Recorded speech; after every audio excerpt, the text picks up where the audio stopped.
people. Just thought we'd start off today with a little conversation about character. As we begin the year, it's really important for you to understand something. Your seventh grade teachers, for the most part, don't know you.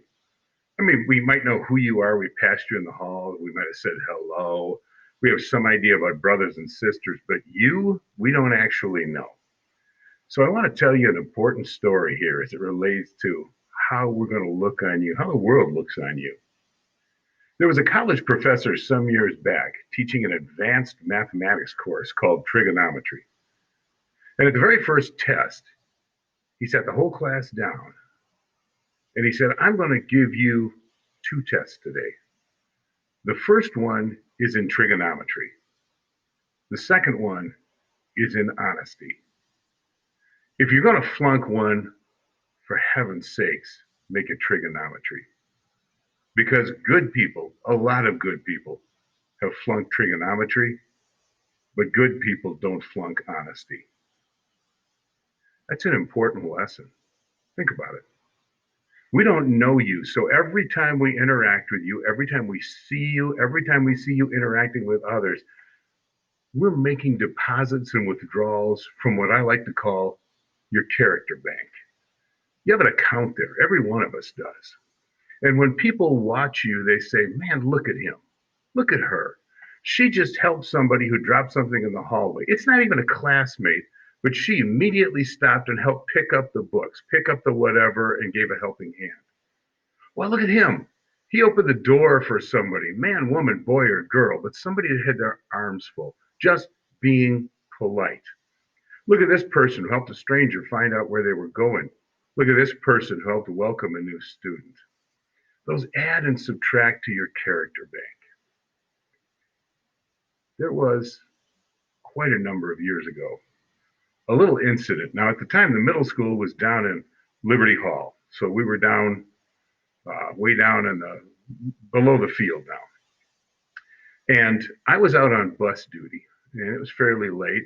Most of the buses had gone. I was just kind of winding things up when the secretary at the time, it wasn't Mrs. Hughes, it was Mrs. Bemke, came out and said, you know, there's a bus coming back because there are a couple of our kids, three of our boys that are being so naughty that the bus driver refuses to go any further. And so he is bringing them back and they will have to be picked up by their parents. So I thought, wow, I wonder what's going on here.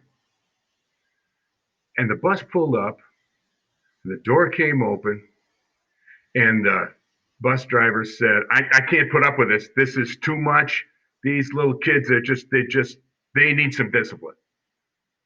And then out of the bus marched three of the kids who just had full accounts at the character bank. I had watched these kids by that time for a couple of months, and I had seen them be polite and be caring and be concerned and never bothering people, always willing to help people. And I said, whoa, I don't know what's going on here. Now I was just thinking this to myself. I don't know what's going on. But simply put, I don't believe that these three people were trying to cause trouble. And so I thought maybe the bus driver is having a bad day. Maybe something had happened in his life that really caused him to be disturbed or angry or whatever. I don't know. But I do know that these three kids, from everything I've seen, would not cause this kind of trouble. So I thanked the bus driver, and off he went.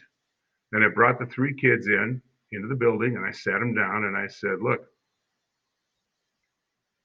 did you guys do anything wrong? And they said, well, we were kind of goofing around, but you know, when he told us to, we stopped, or we got really quiet. Well, I believed them. And so they had to call their parents to be picked up. And I had told them, I think probably the bus driver had had a bad day, but you're still kids and he's still an adult and you still have to get along with him all year long. So here's what we're going to do. You're going to go home, talk to your parents about it. I will be happy to be in that conversation if you would like. None of them took me up on that. But here's the big thing. Tomorrow, you're going to apologize to the bus driver. Whether or not you think you did anything wrong, you're going to show him some respect. So you apologize, the whole thing will be over, we'll be done. And that's what happened because they had enough of a balance in the character bank that they could take some of that out and say, okay, we're in trouble. We're supposed to have done something wrong, but you know us. You've seen us. You've been around us, and we promise you, we didn't do this. That's all it took.